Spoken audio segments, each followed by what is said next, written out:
छोटे से शहर में मिचेल नाम की बहुत ही गरीब औरत अपनी 8 साल की बेटी शगुन के साथ किराए के मकान में रहती थी। शगुन पढ़ाई लिखाई में बहुत ही होशियार थी, मगर मंजिल के घर के हालात बहुत ही खराब थे, इसलिए वो शगुन के पास के एक छोटे से स्कूल में पढ़ने के लिए भेजा करती थी। एक दिन शगुन अपनी माँ से कहती है, माँ, आज मेरी क्लास की मैम ने मुझसे कहा कि मैं अपनी क्लास में ज़्यादा होशियार हूँ, मुझे तो किसी बड़े स्कूल में होना चाहिए। ये भी कहा कि अगर पूरे स्कूल में मैं फर्स्ट आई तो मेरा दाखिला बड़े और अच्छे स्कूल में करा देंगी। माँ, मेरा सपना है कि मैं भी बड़े स्कूल में पढ़ाई करूं और बड़ी होकर अच्छी डॉक्टर बनूं। मेरी लाडो को डॉक्टर बनना है। बड़े मंजिल मन में सोचती है, स्कूल में पढ़ाई के लिए तो बहुत पैसे लगेंगे, मैं तो घरों में नौकरानी का काम करती हूँ। शगुन की पढ़ाई के लिए इतने सारे पैसे कहाँ से जमा कर पाऊंगी। यही कि कुछ दिनों बाद तेरे पेपर शुरू होने वाले हैं, तो तुम मन लगाकर पढ़ाई करना बेटा। फिर क्या था, शगुन रात खूब पढ़ाई लिखाई करती है, मगर एक रात जब वो पढ़ाई कर रही थी तभी अचानक से घर की लाइट चली जाती है। शगुन बाहर जाकर देखती है कि सभी के घरों की लाइट आ रही है, सिर्फ उसके घर की लाइट चली गई है। देखो ना, सभी के घरों की लाइट आ रही है, बस हमारे घर में लाइट नहीं है। बेटा, 2 महीने से एक मकान का किराया और बिजली का बिल मकान मालिक को नहीं दिया, ना ही इसीलिए इसने हमारे घर की बिजली काट दी होगी। हाय अल्लाह, अब मेरी बच्ची अंधेरे में कैसे पढ़ाई करेगी। आज तेरे अब्बू जी जिंदा होते तो हमें ये दिन ना देखना पड़ता। बच्चे तो फिक्र मत करना, अभी तेरी माँ जिंदा है। मैं कल ही कुछ और घरों में सफाई का काम करना शुरू करती हूँ, ताकि मकान मालिक को जल्द से जल्द किराया दे सकूँ और बिजली का बिल भर सकूँ। क्या माँ, पहले ही बहुत काम करती हो, अब मेरी पढ़ाई की चिंता ना करो। मैं तो बाहर सड़क पर खंबे की लाइट के नीचे भी बैठकर पढ़ाई कर लूंगी। और फिर शगुन रात को सड़क के किनारे लगे खंबे पर लगे लाइट के नीचे बैठकर पढ़ाई करने लगती है। एक दिन शगुन स्कूल से घर आती है तो देखती है कि इसकी माँ चारपाई पर लेटी दर्द से करा रही है। शगुन माँ के पास जाती है और कहती है, आपकी तबीयत इतनी ज्यादा कैसे खराब हो गई? आपके पैर में घाव कैसा? अब बताऊं बेटी, मैं मालकिन के घर में सफाई कर रही थी और सफाई करते हुए न जाने कैसे गिर गई और मेरा ये हाल हो गया। कल मालकिन के बेटे का जन्मदिन है और अब मैं कैसे काम पर जाऊंगी। माँ, आप कितना काम करती हो और जरा देखो तो, आपको ऐसी हालत में भी काम की पड़ी है।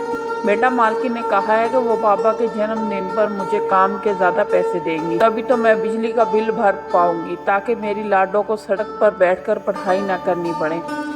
माँ, आप कहीं नहीं जाओगी, आपको बस घर में रहकर आराम करना है। रोना बंद करो माँ। शगुन अपनी माँ से ये सब कह रही थी, तभी इसके दरवाजे पर मालिक मकान अपना किराया वसूल करने के लिए आता है। अरे ओ मंजन बहन, मकान का किराया चुकाना है या फिर तुम्हारा सारा सामान घर से बाहर निकाल कर फेंक दूं? 2 महीने से किराया नहीं दिया तुमने, बिजली के बिल के पैसे तक नहीं दिए। ऐसा नहीं चलने वाला, जल्दी से मेरे पैसे दो, नहीं तो मेरा मकान खाली करो। अंकल जी, मेरी माँ बीमार है, आप हमें कुछ दिन की मोहलत और दे दें, हम जल्दी आपको किराया चुका देंगे भाई। ठीक है, पर अगर कुछ दिनों में मेरे मकान का किराया नहीं दिया तो मैं बिजली के साथ साथ पानी देना भी बंद कर दूंगा, समझी? कहकर मालिक मकान वहाँ से चला जाता है। ऐ अल्लाह, अब क्या होगा? अगर हमारे सर पर छत भी नहीं रही तो हम कहाँ जाएंगे? फिक्र ना करो, मैं कल से मालकिन के घर काम के लिए जाऊंगी और जब काम के पैसे सबसे पहले मकान का किराया दे देंगे। अरे बेटा, तेरी पढ़ाई, मैं अपनी किताबें भी ले जाऊं ताकि काम करने के बाद मैं पढ़ाई भी कर पाऊं। और फिर सुबह होते शगुन अपने घर का सारा काम करके माँ को दवाई देकर मालकिन के घर की सफाई करने के लिए चली जाती है और वहाँ जाकर जल्दी से काम खत्म करके कोने में जाकर बैठ जाती है और अपनी किताबें खोलकर पढ़ाई करने लगती है। तभी इसकी मालकिन वहाँ आती है और शगुन को बैठकर पढ़ते देखकर गुस्से से कहती है, अरे वो लड़की, तुझे यहाँ काम करने के लिए रखा है, ये अपनी पढ़ाई करने के लिए नहीं। शगुन अपनी किताब एक तरफ रखती है और घर के काम में लग जाती है। अगले दिन शगुन स्कूल जाकर अपना एग्जाम देती है और घर आकर अपनी माँ के साथ अपने घर के काम में लग जाती है। दिन में मालकिन के घर की सफाई करती है और रात को अपने घर सड़क के किनारे बैठकर पढ़ाई करती है। कुछ ही दिनों में माँ की तबीयत ठीक हो जाती है और शगुन से कहती है, गर्मी के कारण मेरी बेटी को न जाने क्या क्या सहना पड़ा। फिर इस तरह से काफी समय बीत जाता है। अब शगुन काफी बड़ी हो जाती है और अपनी माँ से कहती है, फिर माँ, मेरा सपना है कि मैं भी बड़े स्कूल में पढ़ाई करूं और बड़ी होकर अच्छी डॉक्टर बनूं। माँ, मुझे डॉक्टर बनना है, पर इसके लिए हमें कॉलेज की फीस देनी होगी। अगर टाइम से फीस नहीं भरी तो कल से मेरा नाम काट दिया जाएगा। ऐ अल्लाह, जैसे तैसे मेरी बच्ची यहाँ तक पहुँची है, अब आगे भी आप ही रास्ता दिखाओ। ऐ अल्लाह, आपने कहा था कि मालकिन के बेटे को पढ़ाने के लिए ट्यूशन टीचर की ज़रूरत है, अगर मैं इसे पढ़ाऊं तो क्या था। उसी दिन मंजन अपने मालकन से बाबा की ट्यूशन की बात कर देती है और शगुन अगले ही दिन उसे बाबा को पढ़ाना शुरू कर देती है। अब एक रोज शगुन मालकन के बेटे को पढ़ा रही थी तो मालकन शगुन के पास आकर कहती है, सच में बेटी तुम बहुत ही मेहनती हो। अपनी पढ़ाई पूरी करने के लिए तुम्हें कितना कुछ करना पड़ रहा है। हम गरीब लोगों को अपने सपने पूरे करने के लिए ना जाने क्या क्या करना पड़ता है। जैसे अभी लोग हैं, इनके पास सब कुछ है। ये कहते हुए शगुन की आंखों में आंसू आ जाते हैं। क्या बात है बेटा, तुम्हारी आंखों में आंसू?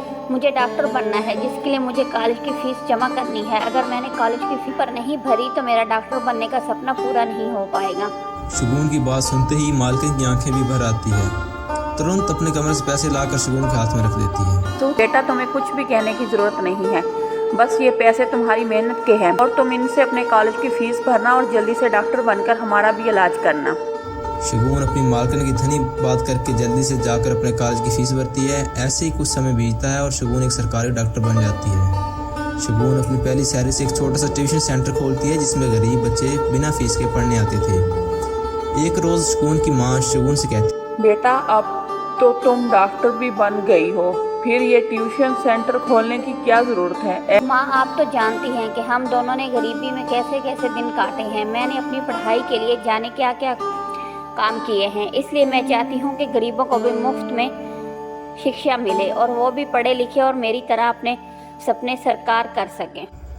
माशा इनकी बात सुनकर बहुत खुश होती है। उसका सर फख्र से ऊंचा हो जाता है। खुश होकर शगुन से कहती है, अल्लाह ऐसी बेटी सबको दे। और फिर इस तरह शगुन डॉक्टर के साथ साथ गरीब बच्चों की पढ़ाई के लिए फ्री के ट्यूशन सेंटर खोलती है ताकि गरीबों को भी अपने सपने पूरे करने का मौका मिल सके।